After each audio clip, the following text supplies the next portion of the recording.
Supreme court के फैसले पर रिव्यू पिटीशन की तैयारी कर ली गई है। अवामी नेशनल कॉन्फ्रेंस के वाइस प्रेसिडेंट मुजफ्फर शाह का बयान सामने आया। उन्होंने कहा है कि हम रिव्यू पिटीशन दाखिल करेंगे, याचिका तैयार कर सभी के सामने रखी जाएगी और उन्हें उम्मीद है कि सुप्रीम कोर्ट अपना फैसला बदलेगा। तो अनुच्छेद 370 को लेकर एक नया मोड़ सामने आया है, जहां अवामी नेशनल कॉन्फ्रेंस के वाइस प्रेसिडेंट मुजफ्फर शाह ने यह बयान दिया है कि वो बहुत जल्द रिव्यू पिटीशन दाखिल करेंगे और याचिका तैयार कर सबके सामने रखी जाएगी। जो ये रिव्यू पिटीशन होगी, इसको तैयार कर सबके सामने रखा जाएगा और वो ये कह रहे हैं कि उन्हें उम्मीद है कि सुप्रीम कोर्ट अपना फैसला बदलेगा। तो बड़ी खबर अनुच्छेद 370 से जुड़ी हुई, सुप्रीम कोर्ट के फैसले पर रिव्यू पिटीशन की तैयारी कर रही है अवामी नेशनल कॉन्फ्रेंस और अवामी नेशनल कॉन्फ्रेंस के वाइस प्रेसिडेंट मुजफ्फर शाह ने यह बयान दिया है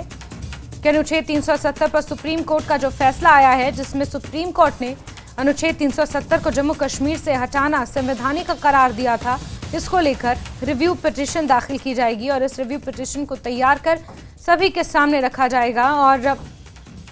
मुजफ्फर शाह का ये मानना है कि सुप्रीम कोर्ट अपना फैसला इस पर बदलेगा।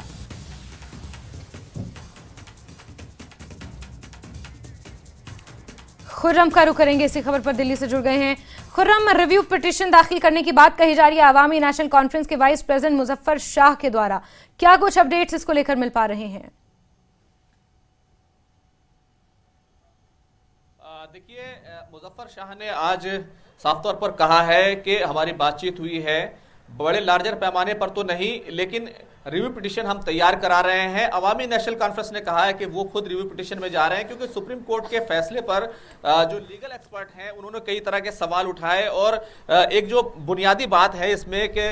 सुप्रीम कोर्ट ने जब अपना फैसला दिया उसमें प्रेसिडेंट रूल को लेकर जिस तरीके से वहां पर लगाया गया, उस पर सुप्रीम कोर्ट ने ये कहा था कि हम इसके लीगल पहलू की, इसके संवैधानिक पहलू की बात नहीं करेंगे। इसी तरीके से स्टेट के मामले को लेकर भी सुप्रीम कोर्ट ने कहा था उसको देखेंगे। हालांकि इलेक्शन के लिए एक डेट जरूर तय कर दी थी कि वहां पर इलेक्शन जल्द से जल्द कराए जाए, लेकिन इस सब के बीच एक बड़ी खबर यह है कि कल इस सिलसिले में जो सुप्रीम कोर्ट का जो फैसला है उसको लेकर के कल शाम 5 साढ़े 5 बजे के आसपास एक बड़ी बैठक जो है दिल्ली में होने वाली है, उसमें कई तरह के लीगल एक्सपर्ट शामिल होंगे। तो कल भी एक बड़ी बैठक होने जा रही है, लेकिन आज ये पहले खबर आई है कि 30 दिनों के अंदर, क्योंकि पुनर्विचार याचिका रिव्यू पिटीशन दाखिल करनी होती है, उसकी तमाम तैयारियां की जा रही हैं। एक उसको खाका बनाया जा रहा है और उस पूरे खाके को जो तमाम पिटिशनर थे, खासतौर से नेशनल कॉन्फ्रेंस, पीडीपी और तमाम जो 23 याचिकाकर्ता जो जम्मू कश्मीर में जिस तरीके से 370 हटाई गई थी उसके खिलाफ सुप्रीम कोर्ट पहुंचे थे, फिर उन तमाम याचिकाओं को खारिज कर दिया गया। ये तमाम लोग, ज्यादातर लोग इस बात के पक्ष में है कि रिव्यू पिटीशन जो लीगल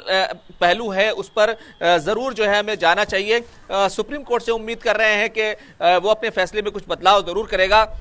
लेकिन जिस तरीके का फैसला आया है, जिस तरह की संवैधानिक बेंच थी, ऐसा कभी हुआ है कि रिव्यू पिटीशन के बाद बहुत ज्यादा बदलाव देखने को मिला हो। लेकिन बड़ी बात यह है कि रिव्यू पिटीशन हो रही है और इससे तमाम तरह की उम्मीदें जो हैं, अभी भी 370 का समर्थन करने वाली जो राजनीतिक पार्टियां हैं, जो तमाम लोग हैं जो मानते हैं कि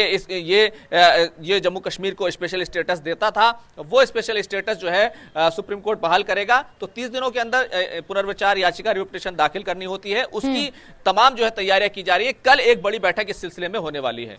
ठीक है खुर्रम, आप नजर बना के रखें और किस तरह से ये जो बैठक कल होने वाली है, जिसमें आपने कहा कि लीगल एक्सपर्टीज उसमें शामिल होंगे, क्या कोई राजनीतिक दल के प्रतिनिधि भी इसमें शामिल होते हैं या नहीं, ये भी देखना काफी दिलचस्प होगा। बहुत शुक्रिया खुर्रम, हमारे साथ जुड़ने के लिए तमाम जानकारी।